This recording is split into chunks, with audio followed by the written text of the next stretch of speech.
एक बार फिर से बहुत बहुत स्वागत आप सभी दर्शकों का जीवन उत्साह न्यूज़ पर। एक ऐसा चैनल जो आपके क्षेत्र की समस्याओं को अधिकारियों तक पहुंचाने के लिए प्रतिबद्ध है, वचनबद्ध है और किसी भी तरीके से किसी भी व्यक्ति की किसी भी समस्या को समाज तक, सरकार तक पहुंचाने की हम जिम्मेवारी लेते हैं।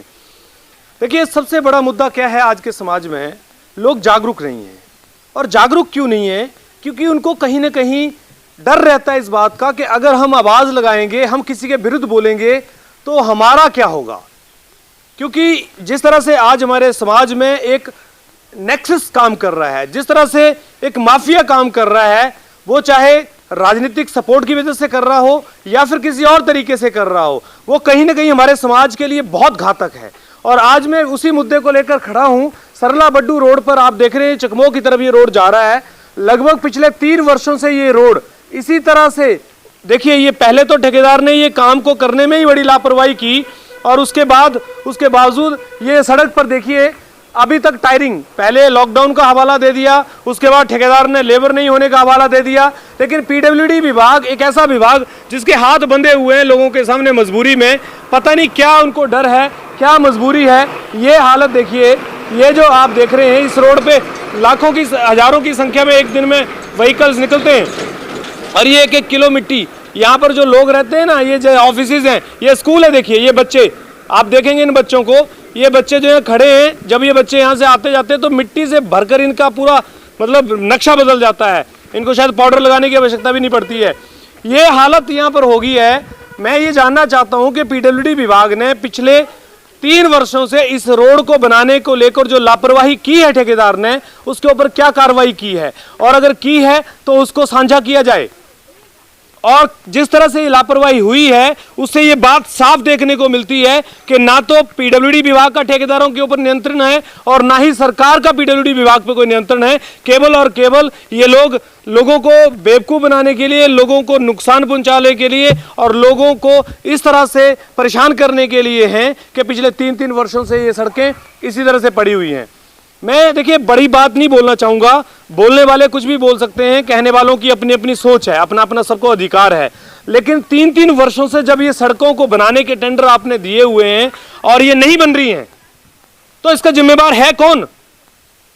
कौन है इसका जिम्मेवार? पीडब्ल्यूडी विभाग, सरकारें, ठेकेदार? आखिर कौन है जो इन बातों को पूरा करेगा कि सड़कों का जो तय सीमा दी गई है, जो समय सीमा दी गई है, उसके अंदर से इनको बनाया जाए। देखिए यहाँ भी अभी कोई व्यक्ति, गांव के आसपास के लोग हैं, मैं इनसे भी आपकी बात कराऊंगा।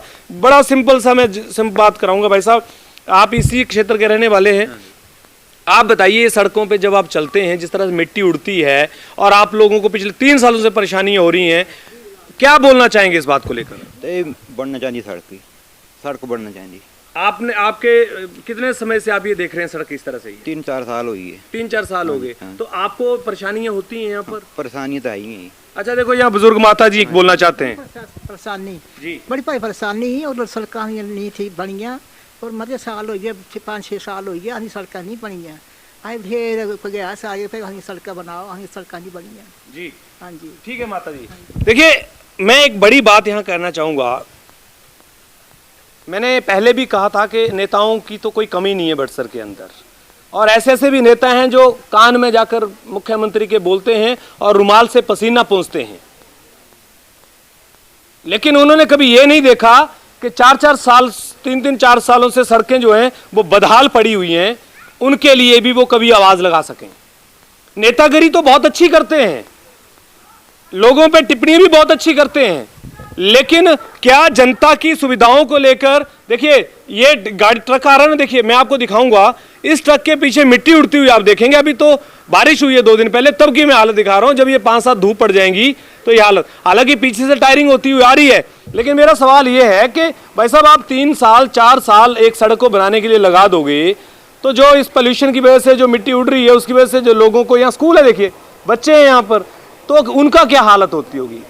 तो पीडब्ल्यूडी विभाग को अपनी कार्यशैली को सुधार करना बहुत आवश्यक है, क्योंकि उसकी कार्यशैली अगर सुधार नहीं की जाएगी तो सरकारों के ऊपर भी ये सवालिया निशान बना रहेगा। तो जीवन उत्साह न्यूज़ के माध्यम से मैं आपको ये बताना चाहूँगा, कुछ ठेकेदारों ने, कुछ लोगों ने ये मोनोपोली बना ली है कि शायद रमेश शर्मा अब जीवन उत्साह न्यूज़ के से हट गया है तो हमारी जान बच जाएगी। मैं आपको ये बताना चाहूँगा कि आप गलत सोच रहे हैं। और जहां आपकी सोच खत्म हो जाती है वहां से जीवन उत्साह की सोच शुरू होती है। इसलिए अपनी कार्यशैली को आप सुधारें और इन सब चीज़ों को आप ठीक करें, क्योंकि इससे जो है वो समाज के अंदर हानि हो रही है। ये पूरी सड़क जो है वो टायरिंग करने के लिए छोड़ी हुई है, पीछे से करते हुए आ रहे हैं। तो ये ठेकेदार कहाँ भाग रहे हैं और किस तरह से भाग रहे हैं, ये पीडब्ल्यूडी को देखना पड़ेगा और उनको जिम्मेवारी लेनी पड़ेगी। उनके ऊपर क्या पेनल्टीज लगाई हैं सड़कों को लेकर, ये आपको प्रेस रिलीज जारी करनी पड़ेगी और उसको आपको स्पष्टीकरण देना पड़ेगा कि क्यों आप ठेकेदारों के ऊपर लगाम नहीं लगा पा रहे हैं और पिछले 3 सालों से सड़कें क्यों इस तरह से बदहाल बनी हुई हैं। जीवन उत्साह न्यूज़ के साथ आप बने रहिए। बहुत बहुत धन्यवाद आप सबका।